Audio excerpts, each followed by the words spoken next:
Hello, everyone. Welcome to another episode of Home Service Hustle. I'm your host, Jonathan Bannister, and today we've got a super special, awesome episode. It's going to be a little different than most that you've heard or seen. I've got two awesome individuals, but I'm also excited to say, and you're going to hear later in this episode, how these are going to be new business partners of mine. So I've got Sam Wakefield and Ken Baden in the house today, and we're going to be talking about something that is going to shake the entire home service industry, but it's something, guys, that is truly missing, especially in the world that I'm in with plumbing, HVAC, HVAC.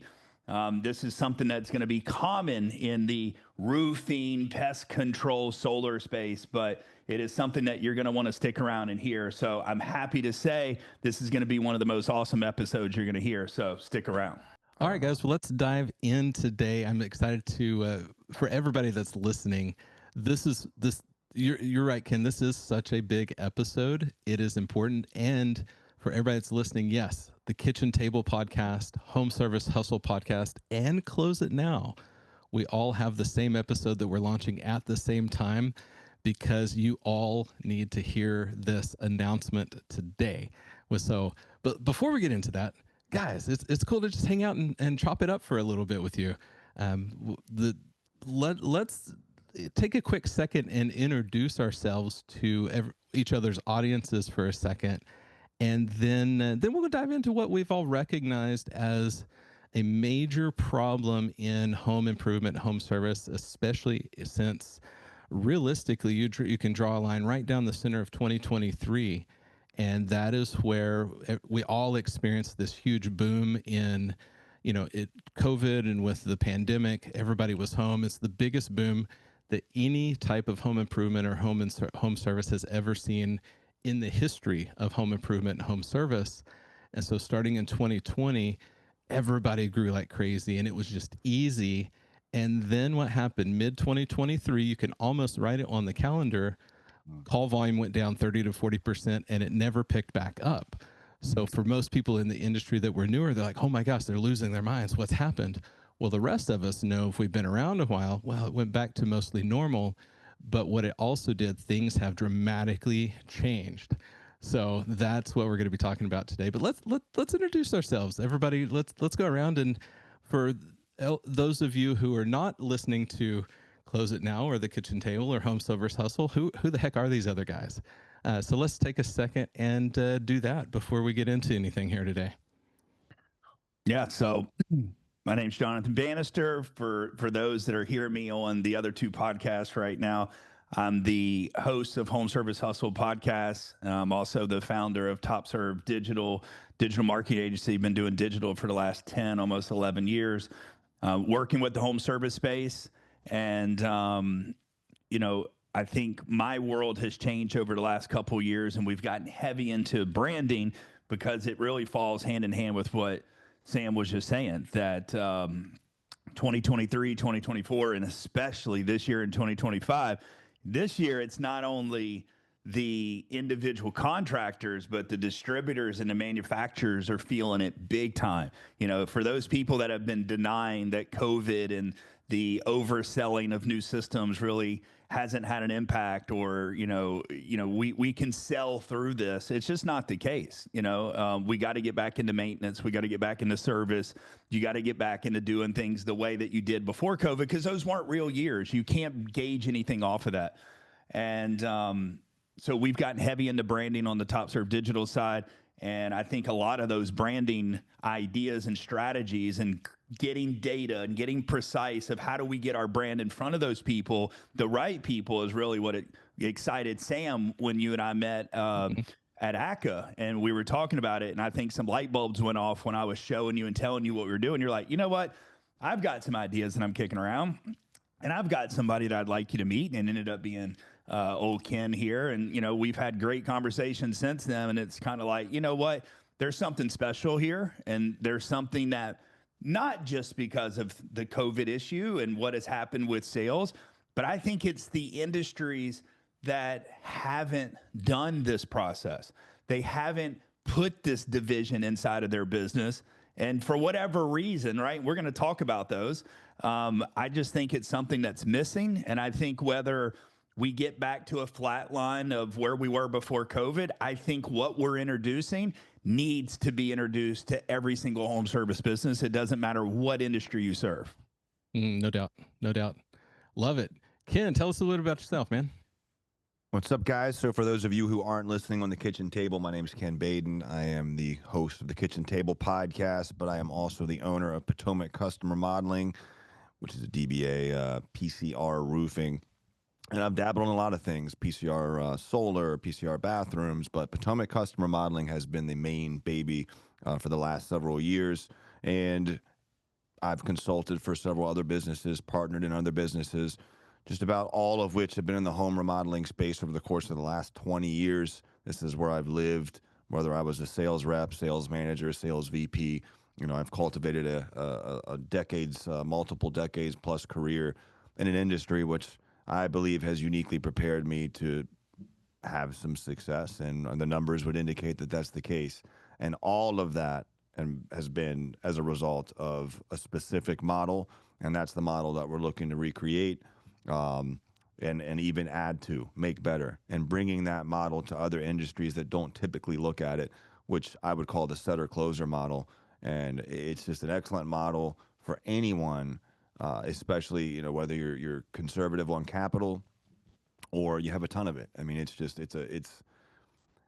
what I believe. The reason I believe some of these powerhouses that have been around for years have had the success they have, and are some of the biggest companies you've never heard of, is because they do these types of things. And so we'll get more into that. My audience obviously knows that I do that, but for those that haven't, you're getting ready to find out. So Love it. And my name is Sam Wakefield. I host the Close It Now podcast, so where we focus in on mostly psychology of sales. It's not specifically for you.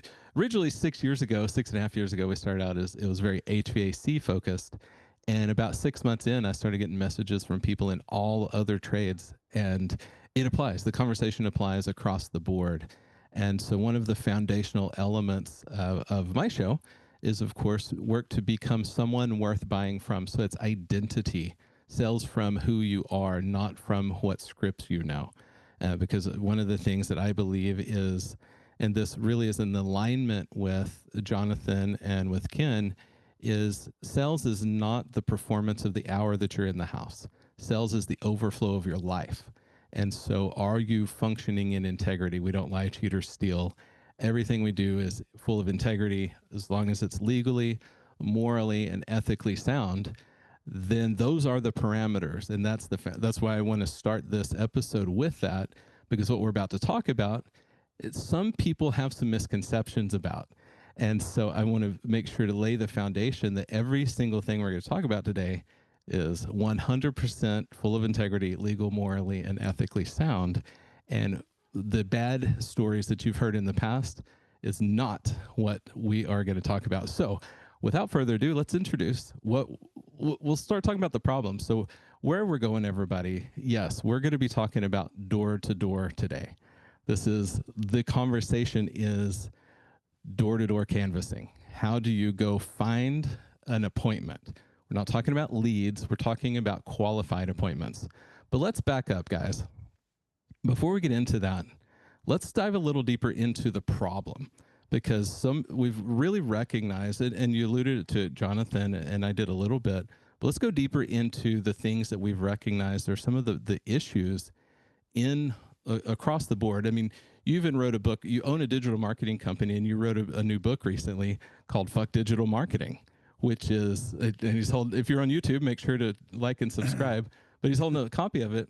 So tell us a little bit about that and where you recognize the problem is, and then we'll pass it over to you, Ken, and I have a few thoughts about this as well. Yeah, I think the last few years, things have gotten harder and harder, right? We can say it's COVID related. I think there's just been this big separation between marketing that's working and marketing that's not. And I've heard it all, right? This marketing company sucks and this marketing company's no good. This company's better at this and that. And I just kept digging and looking and researching. And I was like, I'm just not seeing it. I'm not seeing that it's this company. Look, there may be internal operational things that, customer service and the way that communication, there's a breakdown. But I just wasn't seeing it between some of the top digital marketing companies. It wasn't this company's any better than that company, right? We're doing the same exact processes essentially. What I noticed was the stronger brands were dominating on digital compared to those that had a weak brand.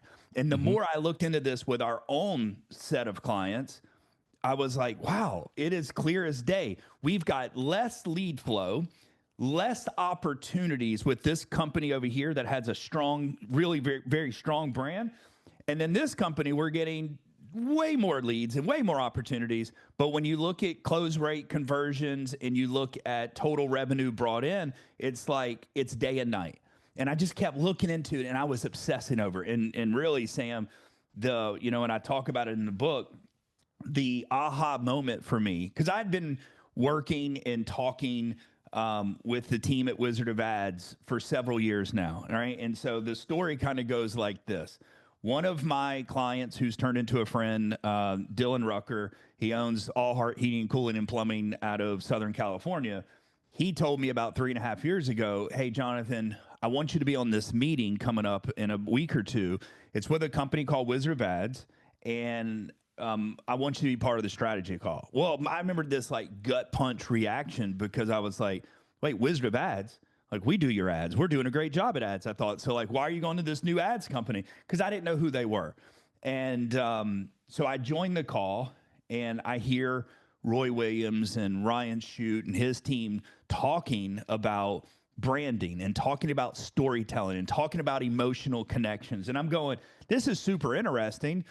And I felt this sigh of relief because I'm like, oh, they're not going to try to step on my toes of what I'm doing. They're just going to try to help what we're doing, just make it better.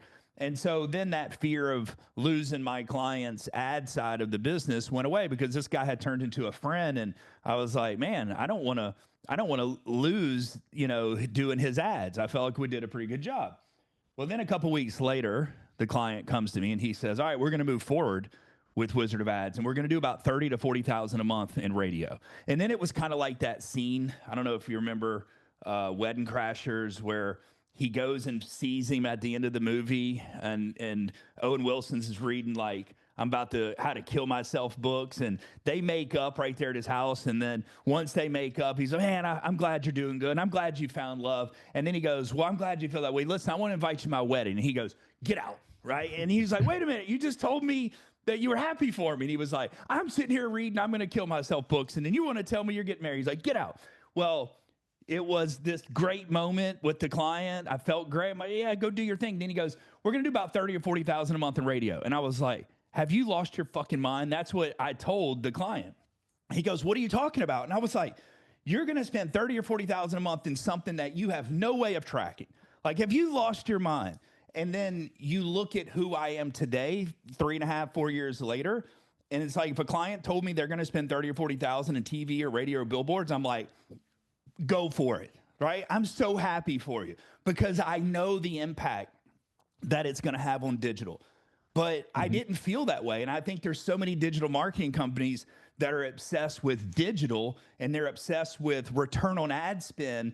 And I just think it's all bullshit, right? Because return on ad spend is really only quantifiable when you've got a brand and you've got brand equity in that market. Because you're not, and I don't care how great you are, you can get the best PPC person on earth. And I'm going to tell you right now, if you give him a company that has no brand equity and has no brand recognition, like, they're going to struggle, and they're going to get you leads at a very high cost. And the cost per acquisition is going to be very, very high. It doesn't matter how great the person is. You can only do so much with an unrecognizable or unmemorable brand, period. And I just think, so the aha moment for me was I had this client that we had impeccable digital results for. The problem was when this client came to us, they had taken a brand that was 97 years old. And when he bought the company, he worked there for 6 or 7 years. He bought it. And when he bought it, the first thing he wanted to do was change the name. And so he went to a large branding company and they changed the name and they turned it into a beautiful brand. The color scheme, everything was beautiful.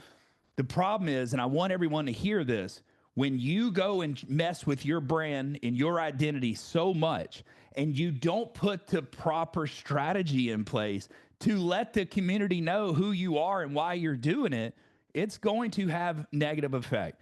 And unfortunately, in this situation, he did not get advised the proper way of how to roll this new brand out.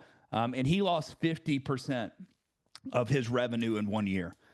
And I'm here to tell you folks that there's ways to recover from this, but it's not just throwing money at digital. Because what I'm also going to tell you is I know Ken here, and Ken's going to speak about it. Ken, you know, they're doing millions and millions of dollars a year in his business, and they don't get one single lead from digital, right? And he's going to share that experience. So I'm here to tell you that everything isn't depending upon digital, because what we did was when we started working with this company, the digital was bad. And we turned it around in 4 or 5 months, and it got it to an amazing place. And I'll never forget, I got a text message from the client, and he said, Jonathan, it's 12 degrees outside and my phone's not ringing. And I immediately went to my computer and I changed my location to be Cincinnati area where he's located. And because I wanted all the ads to be, to be real of what is actually there. And so when I changed my location and put in heating repair and furnace repair near me, boom, the client came up in all 4 places of real estate. They came up in the top of page LSA, PPC, the second place of Google Maps, and the second place of SEO. But then I noticed something, Sam. I saw where he was in Google Maps. So he was here in number 2, but the company that was 1 and 3, I recognized them. And I'm not in the market. And I was like, oh, wait, I remember this company. Oh, I know what it was. When we were there shooting video content, I took my video team downtown to eat. And when we left the restaurant, we were strolling downtown Cincinnati. It was a beautiful city. And I noticed that the tram system was fully wrapped in a company called Arlen House. And it was pink. And it was Arlen House, plumbing, electrical, HVAC, but the whole train was wrapped and it was pretty. And then I noticed that the other company that was in the 3rd spot had every billboard going down the freeway when I was there. And then right there, it dawned on me. I said, you know what? There's my client owning all 4 places of real estate for heating repair and furnace repair. But I know the way that the human mind works is when we're in that fight or flight moment, and people need to realize that this isn't home improvement, right? If someone has a plumbing problem or an air conditioning problem, like they're calling you in a place that they're uncomfortable, right? So they're in almost a fight or flight situation. So if they're calling you, their brain isn't really thinking. If there's not enough brand equity and they thought about calling you by your specific name and looking your specific name up, what they are subconsciously, I think what they're looking for is something that might stick out and be familiar. So if they type in furnace repair, they're not looking for anyone specific because no one's acquired or earned that brand equity. But when they saw my client in the 2nd spot who had no brand identity in that market yet, right? But even though he's in the 2nd spot, the ones that are in 1st and 3rd, they're investing tens of thousands a month on branding. And I think that people need to realize that it doesn't matter if you have top of the page rankings. If there is a company underneath you that has a stronger brand, I believe you're going to get outclicked every single time. The brand matters more than the ranking. And so the subtitle of the book, it's Fuck Digital Marketing, but it's why building a memorable brand matters more than rankings. And it matters because what is the person seeing and what is their brain remembering or recognizing? Oh, I remember that video, that funny thing with the dog, and they had the wife and the kids in there. What kind of emotional connection are you creating to make yourself memorable? I love this. This is such a good conversation. And so when we start from that place, everybody that's out there, of course, the private equity conversation and how they have endless pockets and, they're dumping all of this money into lead generation. And so it makes it harder and harder and harder to compete in that digital space like that. And also it reinforces one, because they really don't care about brands. They just care about turning volume. So one, the important, and I'm glad you went into that, because the importance of having a solid brand is crucial. So at the same time, building a brand takes some time. It takes, like you're talking about, 10, 15, 20, $30,000 of monthly investment to create a big brand. But there's shortcuts to get there. There's a ways to actually self-fund that in a way that doesn't actually come out of your pocket, in so to speak. And there's ways to get there much, much quicker. While we're building the brand, we can create a huge business at the same time. So I think that's a great segue to pass it over to Ken. Ken, take it away, man, because you've done something wildly different in a place where, you know, most people think, man, you got to have the brand first, and boy, you got to be able to spend all this money to buy your leads. And so how do you go to business if you can't buy leads? And so I think that's a great place for you to pick up from. I'm actually glad you said that, because I had a conversation with a good friend of mine and peer who is in the roofing space. And, you know, he and I were neck and neck in terms of volume just a few years ago. And then they got hit with and mind you, they're several years ahead of us, right? Like several years, probably 4. But we were right there, right? Just I'd say 2+ years ago. And I was really proud of that. And they blew up. They blew up because they had a generational storm. They're in a storm market. And that's just something where if you're in the roofing space and you're in the storm restoration, if you get hit with a generational storm, well, that's going to happen if you're prepared. But what do you do afterwards, kind of thing. But anyhow, he was really giving me the third degree on, like, dude, why haven't you spent anything on branding? Why hadn't you? I mean, he had spent something like $500,000 on just, you know, news stations and all this stuff. And it seemed to have really worked out for him. But it kind of made me second guess myself for a second.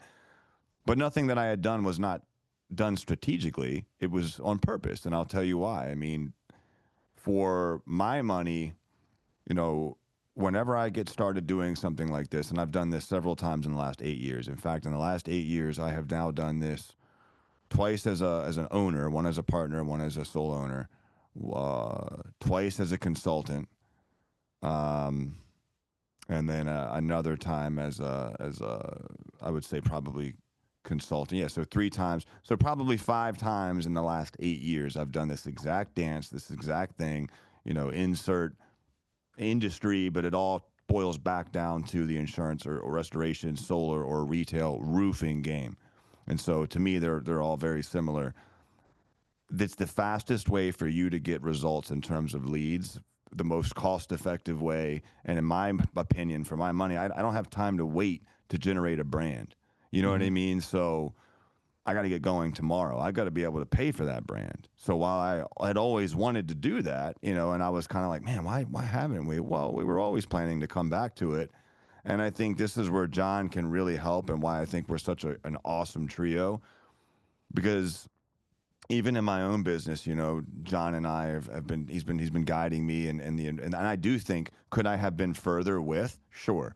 But there was a time where I had to get started right away with very little, and there was no way that was going to happen with SEO, because SEO is not a results-driven thing like today. Whereas I can train a rep that day to go out and get me leads that day, which will then, you know, generate the cash flow in order to do these other things, right? So, you know, I kind of thought about it. And I'm like, no, man, we did what we did strategically and purposefully, and we're now at a point where we will start to invest in a brand, and we will start to build those things out. And we are doing those things, but you know, why hadn't I done that beforehand? We didn't see the need. You know, we had several years. We started with nothing, $5,000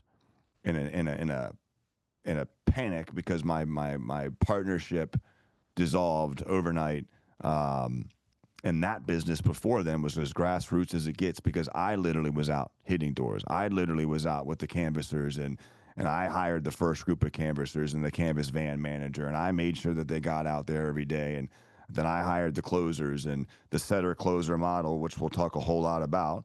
Setters who were grabbing these leads, closers who were closing these leads.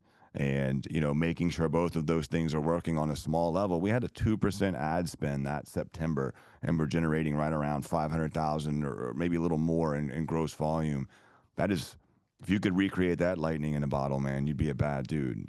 I had a hard time doing it, but 2% is really hard to recreate. But still, sub 10 is phenomenal. That's like everyone's dream in this industry. So doing this way has been a proven model, not just for me, but for some of the biggest, and I'll even name drop, a company like Power Home Remodeling Group. This company is a $1 billion evaluated top 3 in the United States remodeling company. And, it's often said they're one of the biggest companies you've never heard of, unless you're in the industry, and you've never heard of them because they don't do a whole lot of branding.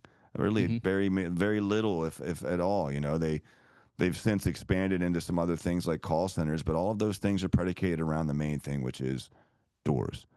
Teaching people to knock doors, to generate leads. It's the fastest way to get results. It's the most cost-effective way, in my opinion, to get results. And you have direct-to-source marketing. You have what I think is imperative is the ability to generate your own leads in perpetuity. You have to have your own source, whether that's a call center, whether that's canvassing, or whether that's both. You now have a function within your business that is able to get you leads that day, and you control it. You control the where they go, what is a qualified lead.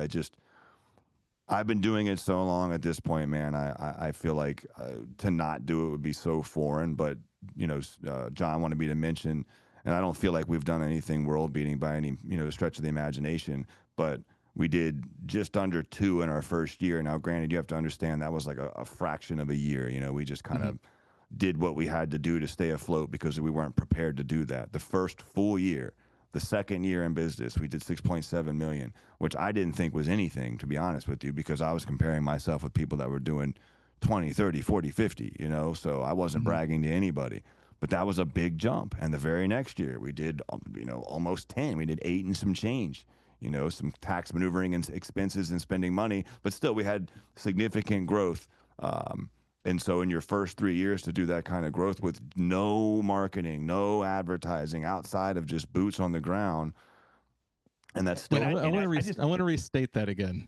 I just want to show this zero because I got to do all the audits just recently on Ken's digital, and it was atrocious, right?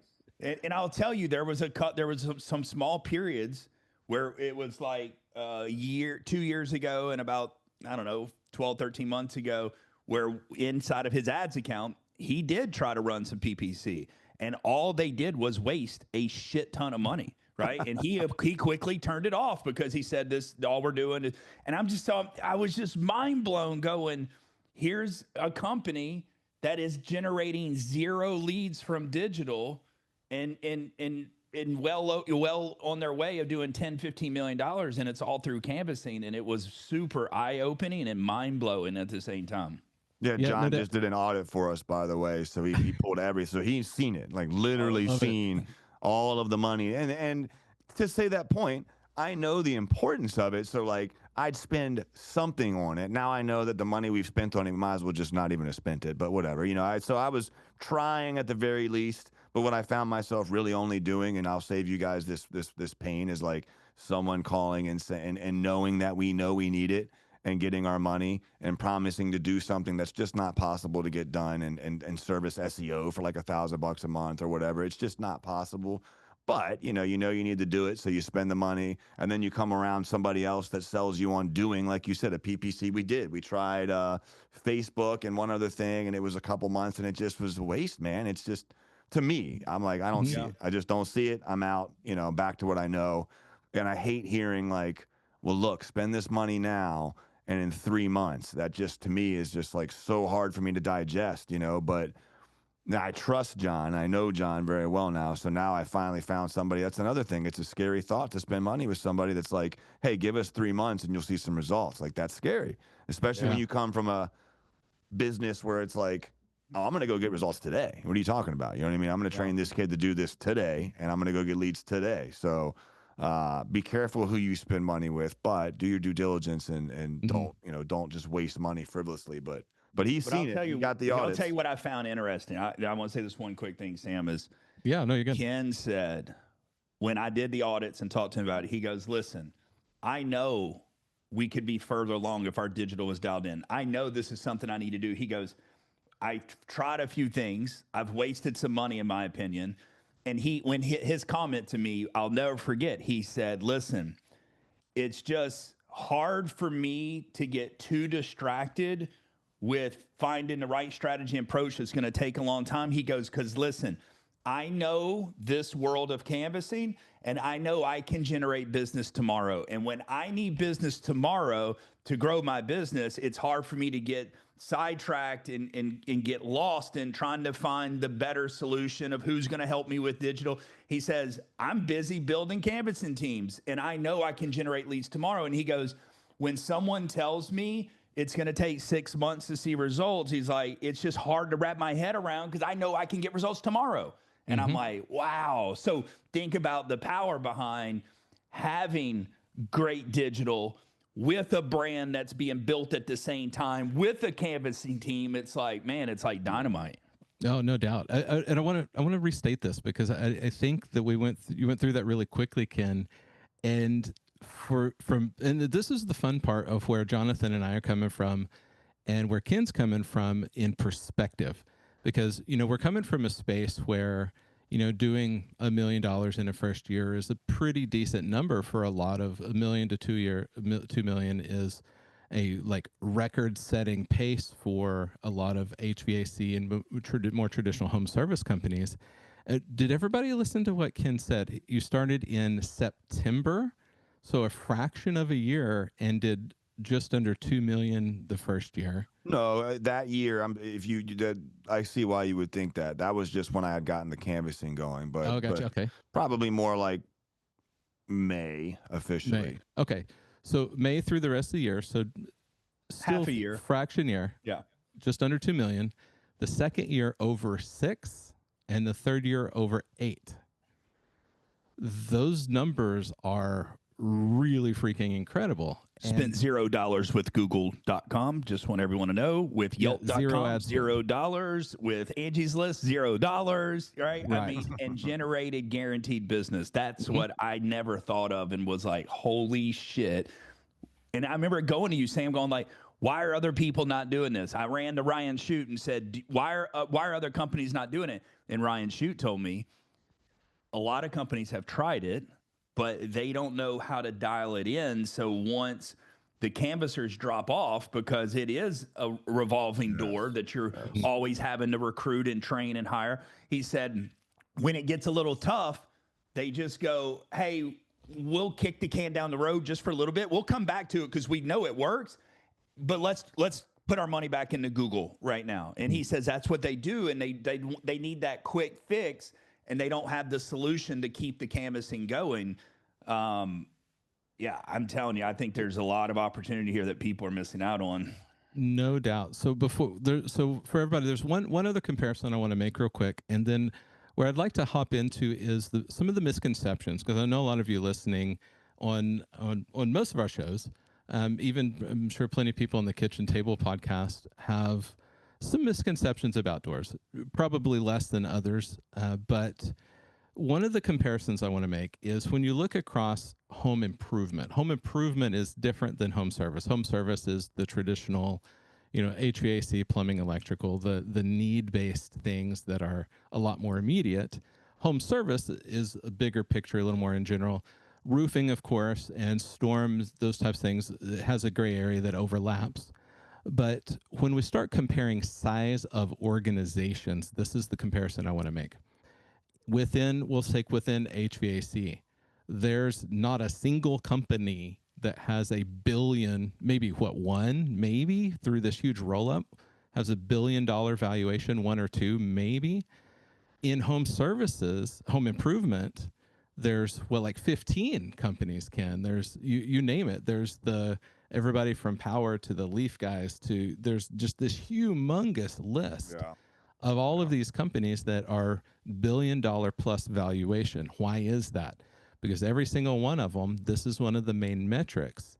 The solar company I was with, in 8 years, we sold $1.2 billion in sales in 8 years, starting from zero, 1.2 billion in sales in 8 years. There's a guy that I actually had on the show. Go back and listen to the Clark Manwaring episode on Close It Now. He started an HVAC company in year one with zero ad spend, did $5 million the first year, strictly with canvassers. So all of this combines into why we came together, because we know that it's a vehicle to get companies where they want to go in a much shorter amount of time with way less ad spend. But how do they do that? And so, and this is fun for everybody listening. You're just getting to hang out with us while we're having a conversation today. Yeah. But what are some of the misconceptions, guys, that people have about door knocking and door to door? John, you want to jump on that first? Well, I mean, the only one I have ever heard when I've asked a question is like, that's not what our industry does. And I didn't know what that meant. And I just believed it for what it was, because this was a plumber and this was an air conditioning guy. And they just said that our industry doesn't do it. Only roofing and pest control and solar does that. And I just took it for the gospel. I was like, okay. And I just let it go. And then, and I never heard anybody else doing it unless those industries. So that's the main one that I've heard. Now that I've talked to people, I'm hearing, well, I just don't know how to do it. I'm interested in it. It's just something that no one ever really teaches it unless it's roofing or pest control. So how do we get our plumbers in there? How do we get our HVAC guys in there? So now people are interested, but I just think it's been something that's been taboo to that other home service side of things. Mm-hmm. I'd say that's probably the biggest, you hear, Ken? the biggest thing. I would echo that. Number one is probably that it's just, industry contingent. But I would also say that piggybacking on that a lot of the misconceptions are, or maybe they've tried it and, I had a guy on Facebook that's like, oh, I almost went broke on that. Doesn't work. Well, it doesn't work is not true. We're living proof of that. And there's also $1 billion evaluated companies that are living proof of that. It just didn't work for you. You know what I mean? And so I think it scares people because it's people. And so a misconception is that it's too hard. You know what I mean? And so the safer space, the safer bet is digital or traditional advertising means, because they don't understand it, and it is a building process. It is not, I have a client that just wrapped up in Minnesota, man, and, we're going to do a talk, but it's probably not what you think. And that, like, I'm not over here trying to sell that it's an overnight process. It is something we can do relatively quickly with a lot of success, but it's going to be a long term. It's people. Mm-hmm. And so when it comes to people, inherently, you have to be able to work with people. You have to go through you have to master recruiting. You have to master staffing. You have to master retention. You have to master training. You know what I mean? And so if you have all of these things down, well, then you're good, right? But if you don't, just another day in the office, then spend a lot of money on nothing, but you could do the same. The reason why I like it so much is I could do that, and I could do the exact same thing. And John, who just audited our stuff, has seen the times in which we did do that. We spent money with digital, didn't see a result, and we went right back to what we know. And so, to me, you could do that anywhere. You can go broke. The number one reasons why, in my opinion, why a lot of remodeling companies or home service companies do not succeed is because they don't understand how to get leads. That is the biggest problem facing every single home service company that I know. Leads. It's always leads. And, you can go broke spending money on it in any way. At least this way, there's an element of control where what you're building is an internal mechanism that is able to present you with leads on a daily basis if you spend the time to build it. And I think people just don't understand it. It scares them. It intimidates them. So, that's probably the biggest misconception, is that it doesn't work or that it's industry contingent, in my opinion. Oh, 100%. The one that I want to talk about real quick is what when I'm going around and I'm training companies, especially HVAC companies. One is, like Jonathan was saying, we've just never really done it. Well, the short answer to that is, yeah, we did. I've been in the industry long enough that before the internet, this was one of the main avenues for generating business. This is what all home service and home improvement companies did. So we've just forgotten. The other part of this is, when we start talking about reputation, we have to remember, just because you don't like somebody knocking on your door doesn't mean it doesn't work. But two, doesn't mean you're not your client. Remember, if you're the business owner, you are a tiny fraction of society. 10% of people are qualified to be an entrepreneur. 3% of people are qualified to be an entrepreneur in some type of home improvement, home service space. These are, I don't remember exactly where I heard that over time, but I'm sure it was from a book that I've read. But this truly what's going on. So you're not your client, for one. And so one of the big misconceptions is, hey, what will it do with our reputation? Nothing. It's not going to hurt it or help it. It's just another avenue of generating business as long as you do it properly. It's no different than a referral or somebody seeing your branding at the local Little League game and calling you up, and it's a marketed lead is how you classify it. So if it's digital, if it's from your van rolling down the street and somebody calls, if it's from a next door app, if it's from somebody knocking on your door, it's a marketed lead. And so we have to be able to handle those when they come in. And this is why I love it so much. Well, I want to say one thing there. There was a time, the same client, who I know will hear this episode, but Dylan at Allheart, there was a time, and I had several clients went through this. There was a couple companies out there, and Sam, you probably know who they are, that were offering a cold outreach, cold calling approach. And I think it was $25 or $50 a scheduled free tune-up. Mm-hmm. They were paying this company like $50 to set a free furnace tune-up or whatever the tune-up was. And I just thought like, man, that's pretty crazy. Now, you want to talk about reputation or burning a reputation, like, well, call 10,000 people in your area and have a bunch of them hang up on you. Why are you calling me? Because you didn't have permission to call them anyways. But you're talking about knocking on someone's door. You're talking about putting a friendly face there, showing the brand. And at the very least, you're just giving them a leave behind of, hey, like we're in this community, right? And this is who we are, and would love to offer you X, Y, and Z. But at the very least, like, here will you take that? Like, that's way less offensive, in my opinion, than calling someone's phone out of the blue that doesn't know you and wasn't expecting that call and trying to sell them on a free furnace tune-up. So I think people just need to put it into perspective. And I'm going to tell you, me as a business owner, a family man, and a homeowner, I like to be able to put myself into the shoes of everything that my clients are doing as far as marketing strategy wise. And I'm going to tell you that I have a lot of respect when people knock on the doors, and I like to hear them out. I like to see what their pitch is, and depending on, and I'll give them more time depending on how they do, all the way down to a politician that knocks on my door. And I may not have the same political beliefs as them, but I at least hear them out, because I'm like, you know what? If you're out here with your husband, wife, and kids or whatever, and you're knocking on doors, I at least have respect for you to hear you out. And so I don't think it's not what people have put in their head, that it's like, it's going to make us look bad. It's like, I think it's the opposite. And Sam, I wanted to ask you this question. Every sales trainer I've ever heard since the beginning of time have always talked about like the Clover process or knocking on the 5 or 8 doors that are around you. It's like, that's the same thing.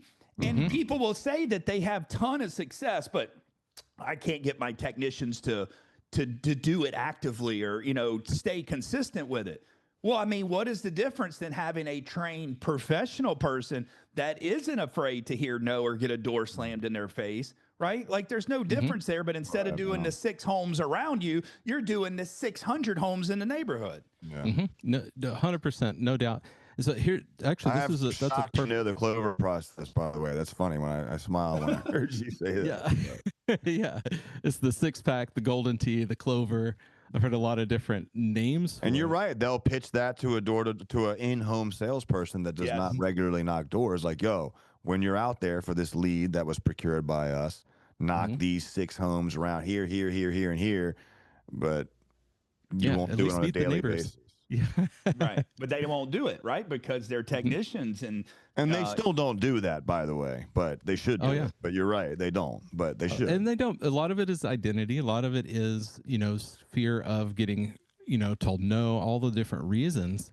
Divas, by the way, a lot of it's they're just freaking divas. Oh, they're divas. I'm Or just being it's, honest. I think more important, more than anything, it's not the current culture of the company. Is because if it was the culture of the company and there was 2 or 3 people on the team that said, "What do you mean you didn't do that?" They would start doing it. Right. So it has to Everyone do was with doing it, culture. or the top dogs were doing it. Then now all of a sudden, well, wait a second, why am I not doing that? You know what I Yeah. mean? So you're right. It only Oh, that's what all the top performers do. Maybe Yeah. success leaves clues. Maybe I should do that. Yeah. Mm-hmm. Yeah, that's So a good point, man. So let's Well, turn the hey, corner a little bit. let me say one thing there is, Yeah.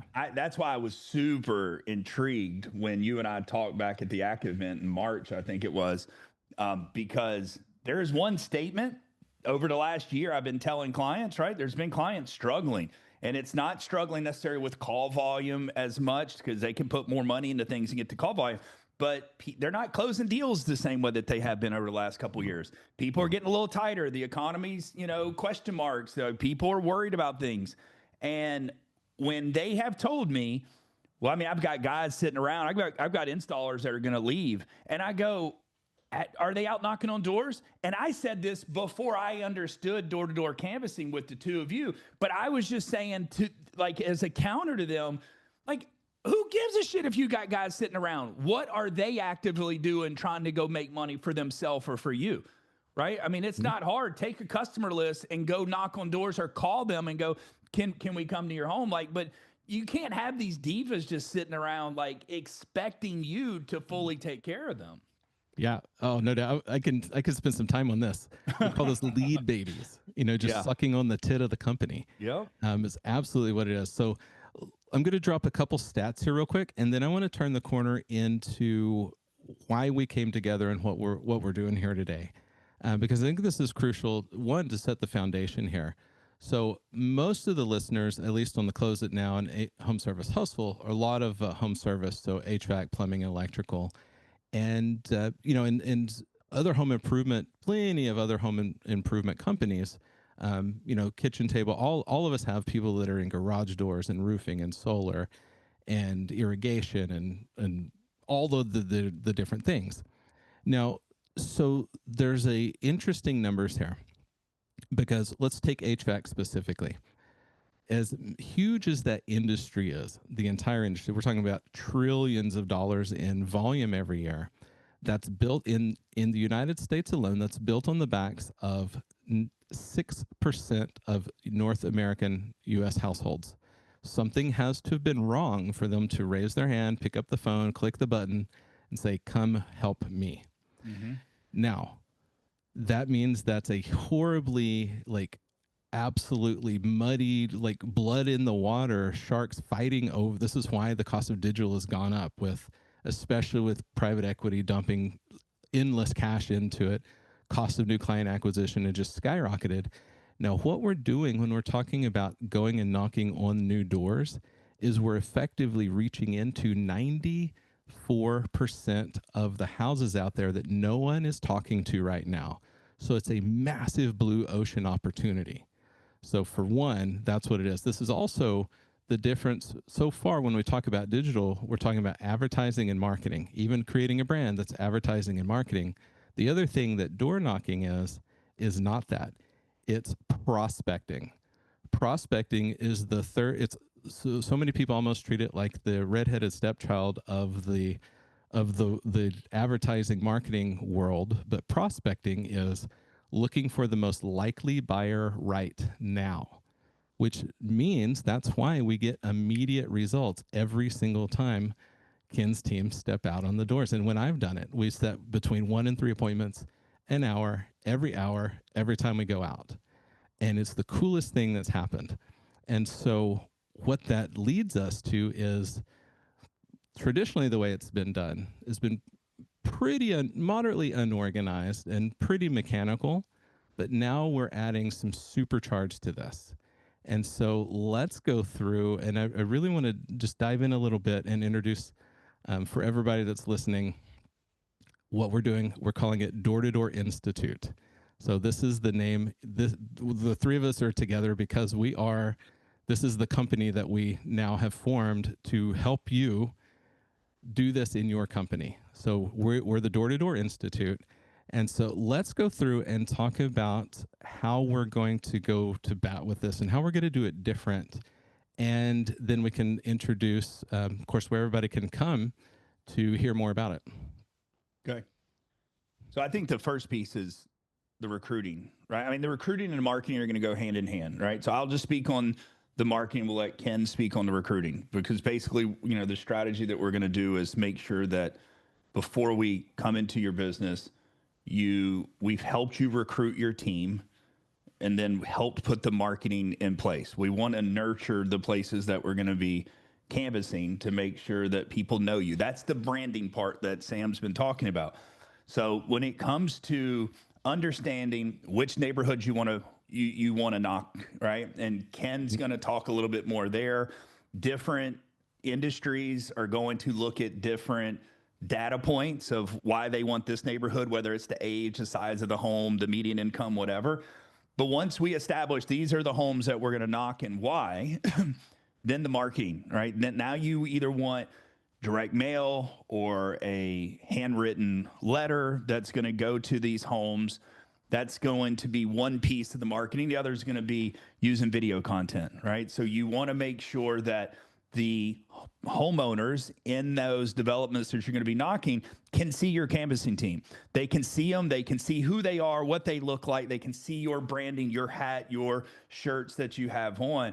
But you want to make the announcement, right? Hey, I'm Jonathan. This is Sam. This is Ken. We're going to be canvassing. We're going to be knocking on doors in your neighborhood over the next couple weeks. This is what we're going to be talking about, and this is what we're going to be offering you. Go ahead and lay everything out on the table. But, now you got to get that on their big screen TVs. You need to make sure that they turn on Apple TV or Hulu or Roku. They're seeing those commercials. If they open up their phone and go to Facebook or Meta, they're seeing those ads. If they're going to YouTube or any app they're on, and you need to nurture those neighborhoods and make sure that if they open up their mail, they're getting some kind of letter notification. Hey, I'm the owner of this HVAC and plumbing company, and I'm going to be sending my team into your neighborhood over the next couple weeks. And here's who we are and how long we've been here and what this community means to us and what my team is going to be offering, right? A free tune-up or a free plumbing inspection or whatever that may be. But just notify them and let them know who you are so that it's not a complete stranger that's getting there. And then obviously the other part of that is going to be making sure that the canvassing team is put into place. And I'll let Ken speak on that. Yeah, so I mean, this is a full service, and that's kind of what, bringing every element into this that you could possibly have, even ones that, I hadn't thought to implement. You know what I mean? How can we make this, how can we take what we know works and make it even better? And what I love about, I wanted to bring this up earlier, I had a board member on our board of advisors that was really big on, the same thing with branding and different areas and different demographics. Some areas, like we're in a couple different states.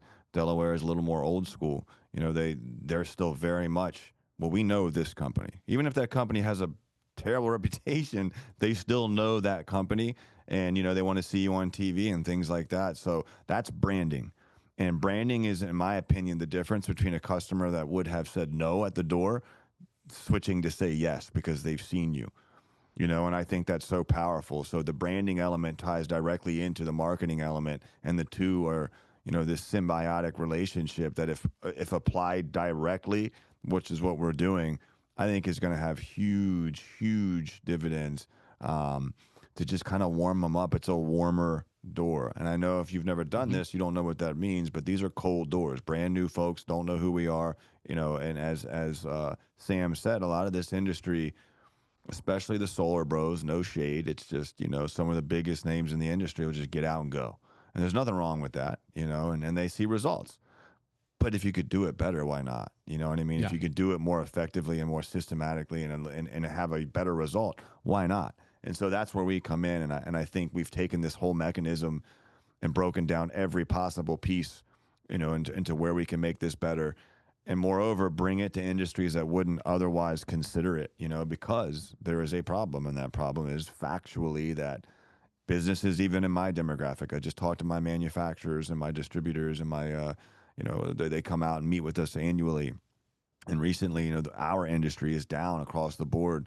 I want to say 19%, and we're up. Mm-hmm.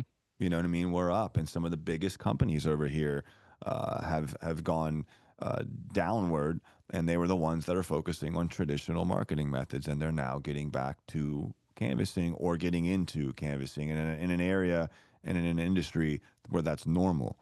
So we compartmentalize what it takes to do all of those things, including all of the aspects like recruiting, because that's number one, right? We will help teach, but also do, that's the combination that I think we're bringing, that, teach a man to fish, or so we can go as deep as you need us to, and helping and really instill these verticals into your business on a macro or micro level, or a combination of the two. You know what I mean? Whatever meets your needs. If you're not in a place yet where you can do all of it, but we can at least teach you how, you know what I mean? Or come in and do it, right? But we'll teach you how to recruit. We'll teach you where the pools are to recruit from, because there are plenty of places where canvassers are traditionally found that just parallel really well with the door. And that's just something you learn with experience. Experience is the value driver here. Like, what is it that's going to keep me from spending a bunch of money trying to learn how to do this canvassing thing with no results, and then I just bail because I don't want to go broke? Well, we are.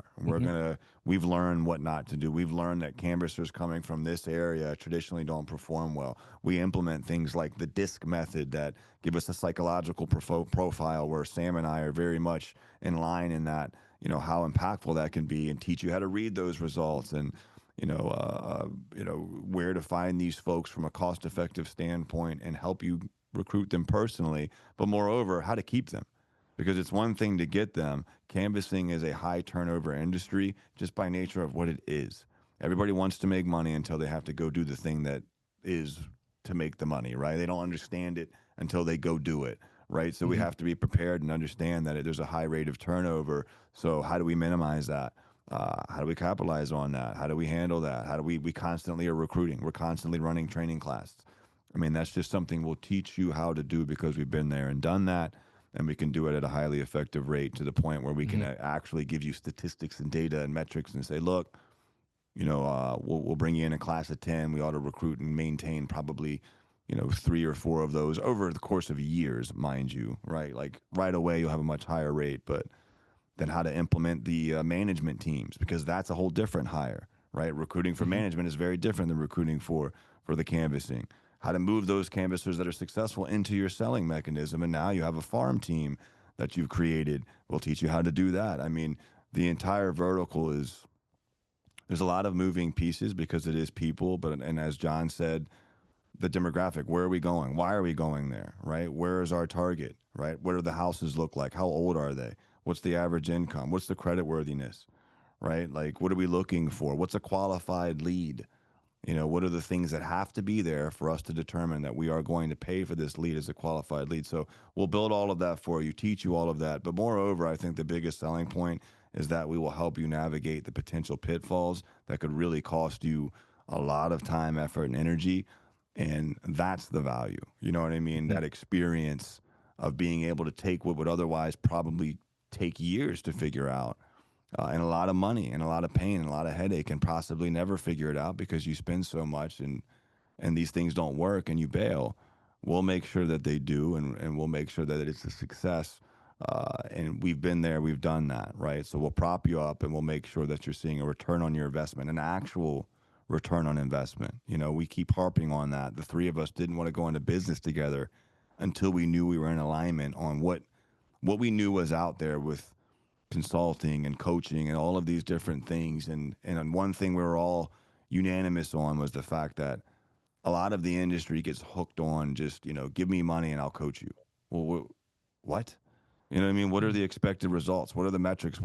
What's the outcome that defines that this was a success? And so we work on real results, real KPIs, real expectations, an example of which could be, okay, hey, look, if you're in roofing, we know that we can get you at no problem, we'll have you demoing at 20%. Your good folks will be demoing at 30%. But that's the expectation, and we'll make sure that your closers are closing at a minimum of 40%. And we have that data, so we know that we're good, and we can show you how if you're doing these things at this cost, then you should be making a net of 20% or what have you, right? So that experience and that audit that we do initially will lead us to those numbers and make sure that you're successful. But it's the experience that I think is the real value driver, mixed with, combining,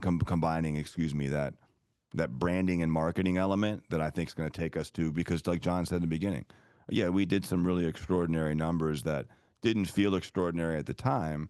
And I certainly am blessed that we were able to do that. But to his point, like, what could we have done if we were successful in that element? What can we do now? Can we generate an extra 5-10 million in gross volume that we wouldn't have otherwise gotten, while also doing this other thing? So now, our company has doubled in size overnight, and essentially because we've applied this method that we just weren't thinking of. So you could always get better, and I think that combining all of our forces, it's just everything from start to finish, from the procurement of these guys to teaching you how to run them, to teaching you the expected results, to teaching you how to close, to working with your closers, to working with your managers, to working with your VPs. I mean, we can do all of that, and we'll do all of that for you. And I think that's where each of us has an expertise that's going to ensure that this thing is successful, period. No doubt. I love that you mentioned that. I was going to say, before Sam starts talking about the knocking and the getting the set appointment, I just want to tell, I swear, Sam, I thought it was at your event, but I've told you this, and you're like, I've never heard this before either. So it was somewhere this past year, I heard someone tell this story of, it was somewhere near Savannah, Georgia. And it was a small community that a advertising firm was collecting data from. And so they went in to do this experiment. And the experiment was, they sent out a survey to every single homeowner in the community and said, who is the best realtor in this market? And they gave a multiple choice selection of the realtors there. And when the data came back, there was no clear winner. There, each person maybe had 10 to 15% people that selected them. And then what they did over the next 6 weeks, they sent a direct mail card out 6 weeks in a row to every homeowner, promoting this one particular real estate agent. And then after the 6 week of the digital direct mail going out, they sent another survey out, and they asked every homeowner who was the best real estate agent. And this person won hands down. And it was a fake person. It was not a real estate agent. It was a complete fake person. And then the person said, we wanted to prove that it's not about who is the best, it's who is the best known. And so that's what, I think Ken sees the potential. They're knocking these neighborhoods. They're making sure it's the right neighborhoods they should be knocking. But what kind of openness or friendliness and energy would they be getting from these homeowners? Even if they're not interested, they're still going to show so much more respect, and maybe they'll take the information to leave behind, and maybe they're willing to tell the neighbor that asked them, like, hey, I've got a roofing problem. And they're like, well, you know what?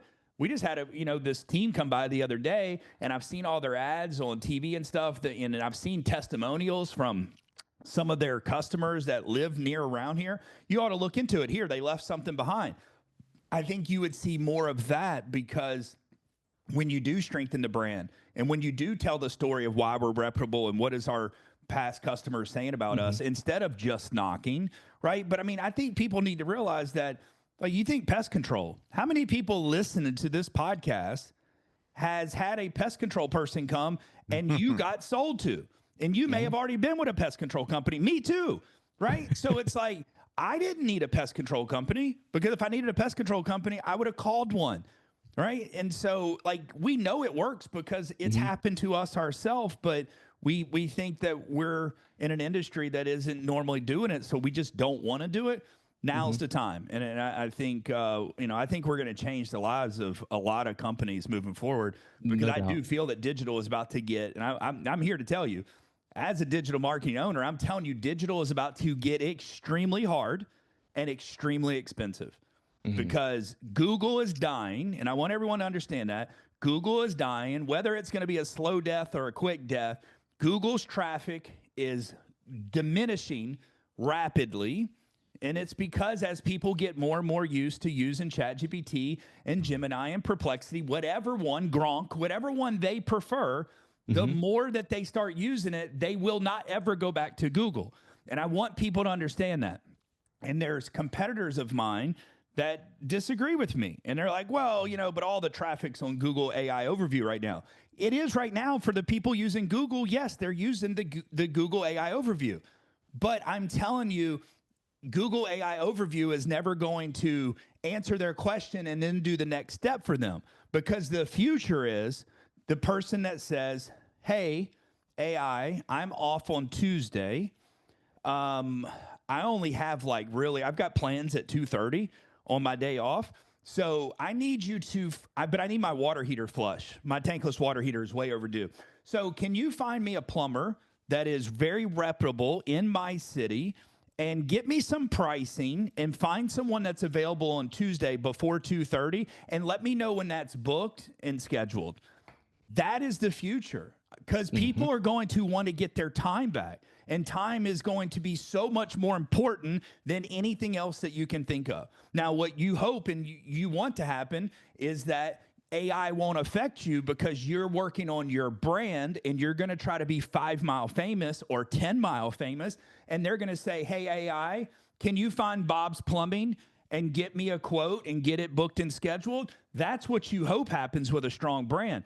But what I'm here to tell you is, because all the traffic is not going to be on Google only, and they're going to be spread between at least a half dozen or more AI platforms, marketing is going to get hard and expensive, because your customers, like Sam said, that 95 or that 4 to 6%, that's all that in your market right now that needs a plumber or an HVAC guy or an electrician, only 4 to 6%. So everyone's fighting for that 4 to 6%, but the large majority of that 4 to 6% has been on Google. Now that 4 to 6% is going to get diluted between a lot of AI platforms. Go after that 95, 96% that live in a home, live in your zip code, but they just don't need you right now. Right? Knock on their freaking door and say, you don't know me, you don't need me, but guess what? I've got something for you, and I can provide value and build that relationship.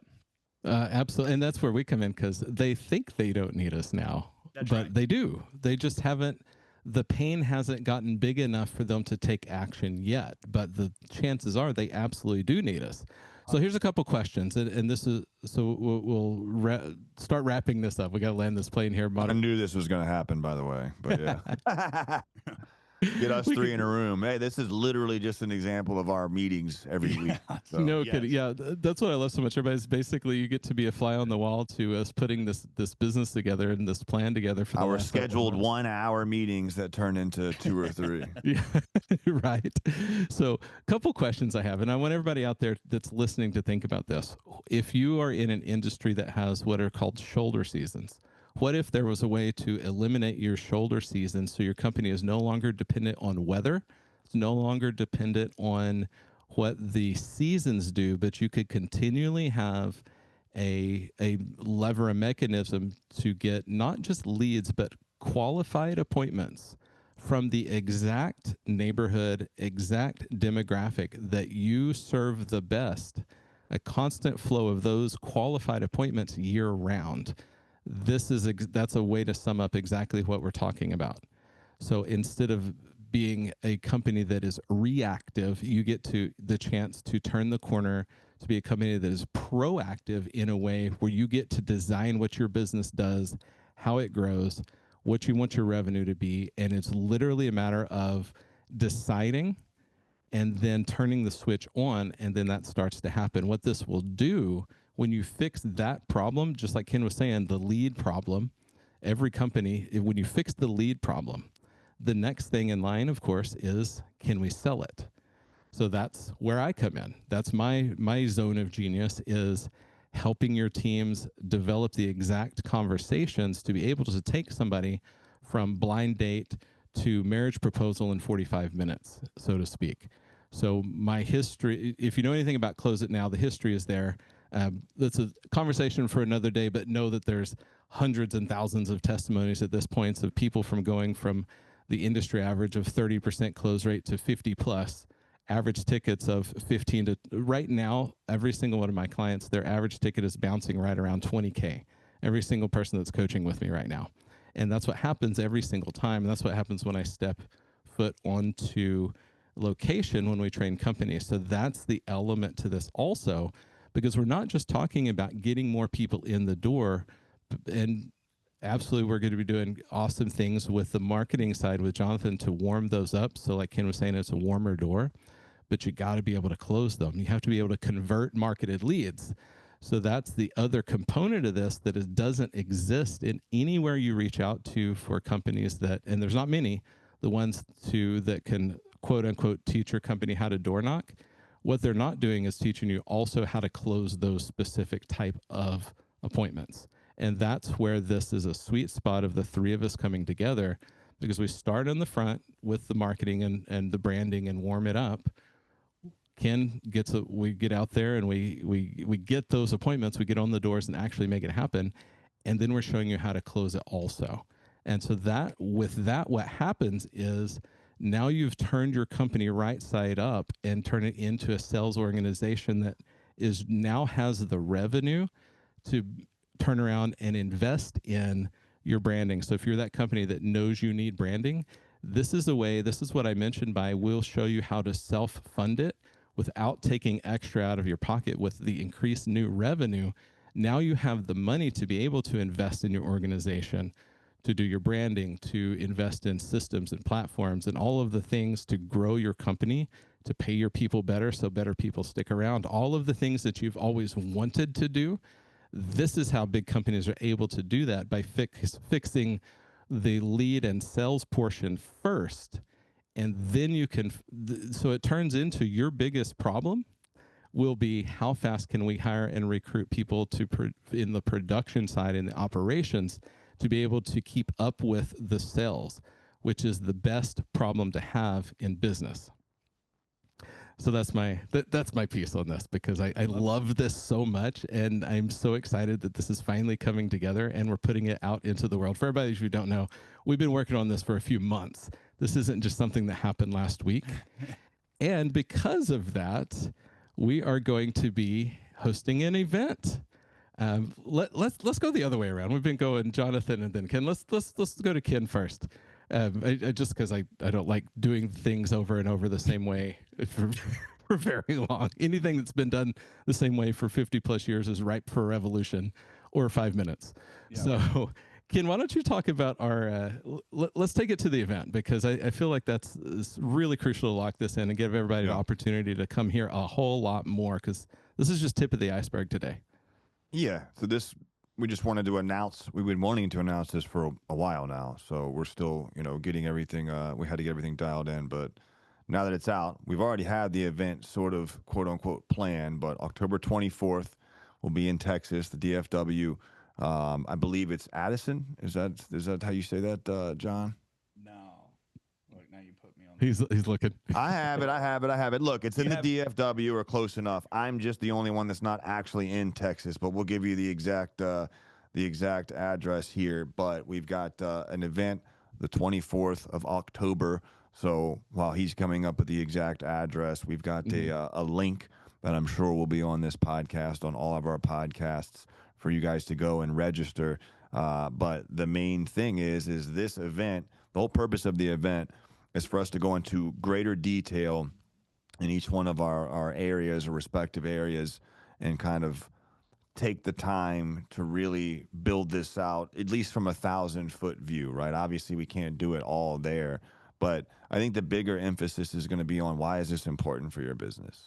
Because if it's not, then it's not. If there's no problem, then we can't fix anything. But, if this sounds like something that, might be of interest to you, I think you really need to be there. We're not out here charging millions of dollars for tickets or anything like that. We're trying very hard to keep this as reasonable. I think that's one thing that I really want to make sure I stress to everybody, is the three of us, again, are unanimous in making sure that we just don't do some of the things we've seen done before. And I'm not going to, point any fingers or name call or anything like that. But, You can call them gurus. I think everybody understands what you yeah, mean the gurus, by that at this man, point. or, I don't know. Yeah, the gurus, right? So let's leave it at that. But, we want to make sure everything is, the point is we want you to have an opportunity to get there. So we're keeping it as reasonable as possible.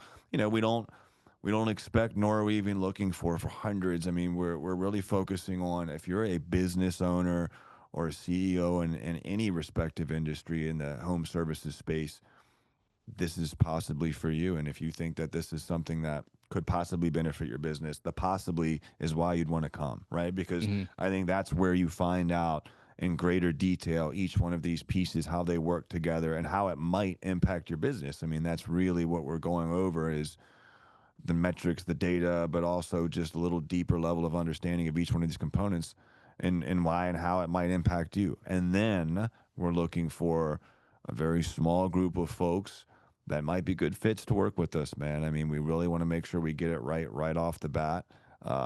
We don't want to take on, more than we can effectively service, right? So it is kind of exclusive in that regard, especially at the highest level, because we want to make sure that we can deliver on our expectations. And so we're going to be very selective on with whom we choose to move forward with. Is that you? Is that not you? I guess to determine if it is, you need to be there. But you're going to get value either way, right? If you're not looking to go to that level, the intention is to make sure that you get value and that you understand why this is something that could help you regardless. So you leave there feeling like you have gotten real value the second you leave there. And if you want to have us help you and instill this, then let's see if we're a good fit. Yeah, so it's in Aubrey, Texas. Aubrey. It's about 45 minutes from the DFW airport, right? But everything in DFW takes 30 or 45 minutes to get to. Everything there is 30, 40 minutes from the DFW. Everything.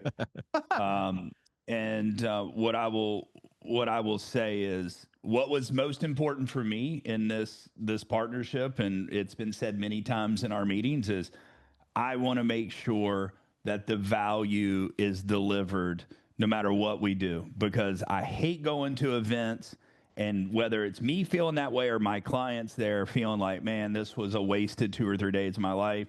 And so I've always said, events should be, you should get something that you can go back to your office tomorrow or Monday morning and apply it and should see instant results. And if it can't be that specific, then I just, then I think it's more of a party. It's not an event. And so this is going to be a one-day event. All right. We're not going to waste several days. It's one day. And in that day, we are going to teach you how to recruit, how to do the marketing, how to knock on doors, how to actually set the appointments and get in close at the kitchen table and set those appointments. So we're going to teach you all of that. And so like Ken was saying, you're going to get value from this event, and you are going to take a book with you that is going to have all of these strategies and approaches, right? And then for those that are super serious about, no, I want this implemented yesterday and I want to start generating leads tomorrow, well, then we'll come in and we'll help you. And like Ken said earlier, we're building this out to where you will get a return on investment for what we come out there to do, right? We want to make this affordable for every company, right? Our goal is to come out 4, 5, 6, 7, 10 times a year to your company, because you keep growing new canvassing teams, and we're working and training with those new teams over and over and over, right? And you don't mind having us out, because the doors that we're knocking and appointments that we're setting is bringing instant value and revenue to your business. There's an expression I heard years ago from Brian Tracy, and this I love to apply these things that you get immediate results from, that get an immediate payback. It's called free plus profit, and that is exactly how we like to go to business with this. When we do these programs with the companies. In fact, everybody, we've got a couple beta test companies right now, so we're in process of we already have some that we're working with currently in this process. So don't think that we haven't done it either. we've all done it differently. We've all done it separately. Literally adding these pieces to my own business. I mean, that was one Yep. of the first things. I mean, John and I have been working together. This is something that we believe in to that level. Yeah, Ken's put them in his business. We've got a couple others that we're working with. So the cool part is, yeah, when anyone, if you come out, you're going to get the value. You're going to get a roadmap to be able to put this into your own company. So yeah, again, who is this for? Owners, principal managers, CEOs, who you can make the decision to implement this in your organization. And if you're not that, but you're in a company or a team that, and you hear this podcast, pass this to the owner of your company, pass this to your manager, because if you are tired of not having leads, you want to get out on the doors, and maybe you just don't know how. All of these things, you're sitting around, it's right here. Today is September 1, 2025, date of recording, and you're staring into the fall going, how am I going to stay alive? How are we going to keep food on the table for our kids? How are we going to keep the lights on? Send this episode to the owner of your company and implore them to get to DFW October 24th. One-day event is going to be able to leave there with either the framework where you can go back and you guys can implement yourself, or we can have a conversation and we can come do it for you where you immediately start to get those incredible numbers right away. And so I've done this all over the country. Every single time I train, we're on the doors, and I tell you, the conversations are awesome. Every single time we're in the doors, people are constantly asking, hey, do you have a maintenance plan? I need to get mine maintenanced. Or, wow, I didn't know you guys were even in the area. It's so good to meet a local company. People are starved for interpersonal communication since the pandemic. And this is one of the main reasons why canvassing works so well, especially in our society right now. As everyone's moving towards digital purchasing, the conversations with humans is becoming less and less in society. And so this is why, one of the reasons of many, why it's so effective. So the three of us are going to be hosting this event. It is October 24th. So where do we go to find it? So again, Door to Door Institute is the name of our company, and the website, the link, it's door2doorinstitute.com. That's DOOR, the number 2, DOOR institute.com. They'll definitely, I'm sure we'll have it in the show notes. Go get registered and grab your ticket for the event, because we are capping the room at 50. That's all we're taking into the room. It's actually going to be at Jonathan's location. So pretty excited about having it in his facility. But you won't have the opportunity to get to do this very, very often. We're going to host some more of these, but they're undetermined. Don't even know when we're going to do it. We may or may not even host more events, depending on how, where we take the business. But this is the launch event. Make sure to get there. There's going to be, I've got a really cool extra surprise. And in fact, I have a giveaway for everybody on the show as well. For everybody who registers for that event. So go to, again, DOOR, the number 2, DOORinstitute.com. I just wrote a comprehensive guerrilla guide to how to get a constant flow of leads in your door without spending a dime online. So I actually just wrote that. That is something I will give to every single one of you listening on, doesn't matter what show you're listening to. Register for this event, and that is my free gift to you. And it's not just canvassing.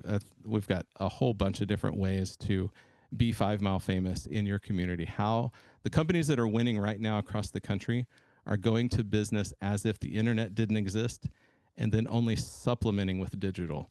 And so this guide is exactly how to do that in a way where you can start immediately and get some value. And so that is an example of course, the value we're going to bring to the event. So make sure to get there October 24th, 2025.